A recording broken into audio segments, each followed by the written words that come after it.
Hi everyone, I'm Rachel, and I'm also your host for SGMS Unplugged. I'm a 7th grader at San Gregorio Middle School, and today we have quite a few things in store for you. We know the school year may be pretty tough for a lot of our staff and students. However, Mr. Hate's wonderful video production class would like to shine just a little bit of light on these stressful times. So without further ado, I give you SGMS Unplugged.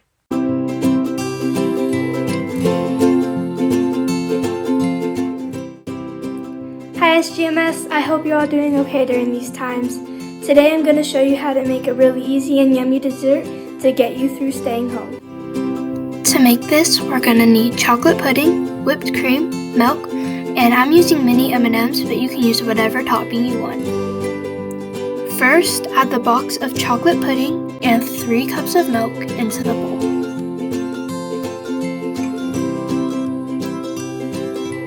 Then you're going to stir until it's all mixed together.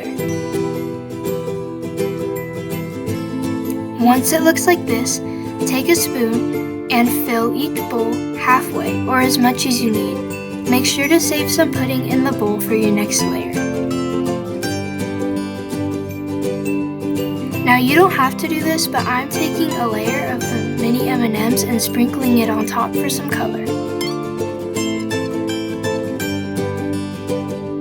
Next, add a few globs of the Cool Whip into the rest of the pudding.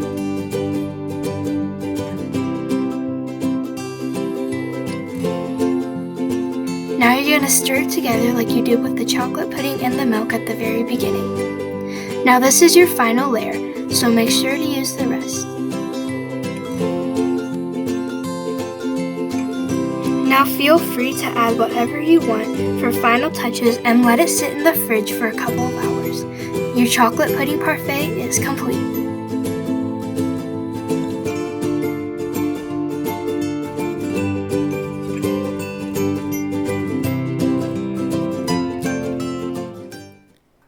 Have you ever finished your water bottle and simply thrown it away in the trash and went on with your day? Well, today I'm going to be teaching you how to recycle. But first, you're probably like, what is recycling? Recycling is the process of taking aluminum, plastic, and glass and turning it into other goods. So instead of throwing your water bottles and cans away in the trash, get a recycling bin and put them in there. Not only are you helping the earth, you can actually take the cans to your local recycling center, turn them in, and get some extra cash for them. Start recycling today. Hello everyone, and thank you for joining me for my Read Aloud project. Today I'll be reading 7 pages of the book Diary of a Wimpy Kid. The pages are really short, so that's why I picked 7 of them. The reason why I chose this book was to show the incoming 6th graders that it's a tough transition going from elementary school to middle school. I remember how it felt. It took a while for me to adapt to the 7 classes a day. Well, now it's 3 classes a day due to COVID-19. But I just wanted to show everyone that it's a tough transition, but once you get used to it and you adapt to more classes, it's really not that hard. That is why I chose this book, and I hope you guys enjoy it. Thank you again for joining me, and let's head right into the book. First of all, let me get something straight. This is a journal, not a diary. I know what it says on the cover, but when Mom went out to buy this thing, I specifically told her to get one that didn't say diary on it. Great, all I need is for some jerk to catch me carrying this book around and get the wrong idea. The other thing I want to clear up right away is that this was Mom's idea, not mine. But if she thinks I'm going to write down my feelings in here or whatever, she's crazy. So just don't expect me to be all Dear Diary this and Dear Diary that. The only reason I agree to do this at all is because I figure later on, when I'm rich and famous, I'll have better things to do than answer people's stupid questions all day long. So this book is going to come in handy. Like I said, I'll be famous one day, but for now, I'm stuck in middle school with a bunch of morons. Let me just say for the record that I think middle school is the dumbest idea ever invented. You got kids like me who haven't hit their growth spurt yet, mixed in with these gorillas who need to shave twice a day. And then they wonder why bullying is such a big problem in middle school. If it was up to me, grade levels would be based on height, not age. But then again, I guess that would mean kids like Chirag Gupta would still be in the first grade. Today's the first day of school, and right now, we're just waiting around for the teacher to hurry up and finish the seating chart. So I figure I might as well write in this book to pass the time. By the way, let me give you some good advice. On the first day of school, you gotta be real careful where you sit.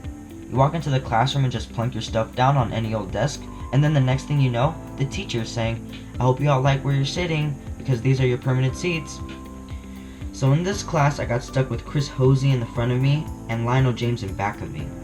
Jason Brill came in late and almost sat to my right, but luckily I stopped that from happening at the last second. Next period, I should just sit in the middle of a bunch of hot girls as soon as I step in the room, but I guess if I do that, it just proves I didn't learn anything from last year. Man, I don't know what is up with girls these days. It used to be a whole lot simpler back in elementary school. The deal was, if you were the fastest runner in your class, you got all the girls. And in the 5th grade, the fastest runner was Ronnie McCoy. Nowadays, it's a whole lot more complicated. Now it's about the kind of clothes you wear, or how rich you are, if you have a cute butt, or whatever. And kids like Ronnie McCoy scratching their heads, wondering what the heck happened. The most popular boy in my grade is Bryce Anderson. The thing that really stinks is that I've always been into girls. But kids like Bryce have only come around in the last couple of years. I remember how Bryce used to act back in elementary school. But of course, now I don't got any credit for sticking with the girls all this time. Like I said, Bryce is the most popular kid in our grade, so that leaves all the rest of us guys scrambling for the other spots. The best I can figure is that I'm somewhere around 52nd and 53rd most popular this year. But the good news is that I'm about to move up one spot because Charlie Davis is above me and he's getting his braces next week. Thank you guys for joining me for my Read Aloud project. I really enjoyed it and I hope you guys did. Thank you again so much and I'll see you next time. Bye.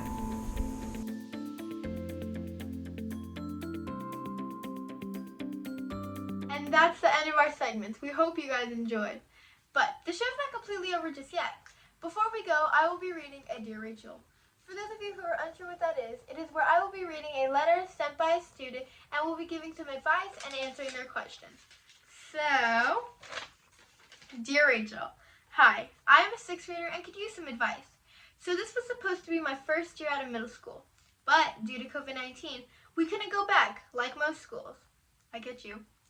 It is difficult trying to manage the schoolwork from all my teachers, now that I have multiple teachers rather than just one like I used to in elementary school. I'm not sure how to keep up with all the work from all my classes. Plus, I'm falling behind on some classwork and my grades are slipping.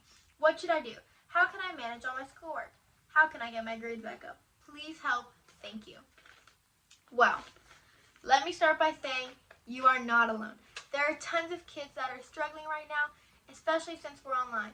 I don't know what it is, but since we've gone online due to COVID-19, many students have found it harder to manage time and work, including me. I think I may have a solution to fix this problem. Talk to your teachers. I know many kids, students right now, they are like, that's such an easy and obvious solution. But sometimes the easiest and the obvious solutions are the best solutions. Communicate with your teachers. They can help you tremendously. Communicate through Google Hangouts, GoGuardian, their email. Stay after class and talk to them if you have to. For those of our students at SGMS, I'm about to advertise something that you probably all know about. Student support time after school. This is the perfect opportunity to go in, talk to your teachers, and get some work done. You can even pop in just to say hello. It's offered throughout the week, except if it's a Wednesday and there are teacher meetings or trainings. Or the teacher you are needing to see is unavailable that day. But if you have the time and it's not a Wednesday and your teacher is available, do it. It can help you so much. They can help you so much. And this can also help you bring up a low grade. If you're at a low grade and you're trying to bring it up, I bet you can come up with a solution with your teacher. Whether that be extra work for extra credit, if they allow that. Or if there's an assignment or multiple assignments that are bringing you down, You can definitely talk to your teachers about redoing them and trying to get a higher score than last time to pull up your grade. Whatever it might be, I'm pretty sure your teachers would be more than happy to help you find a solution. And that is what I have to say about our dear Rachel. I hope you guys will use this advice. But sadly, it looks like our show is coming to an end. Thank you to the students who did a segment and made this show what it is. We hope you guys enjoyed watching, and make sure you're staying safe throughout this entire pandemic by wearing masks, staying 6 feet apart, washing your hands, using hand sanitizer. And that is the end of SGMS Unplugged. Bye!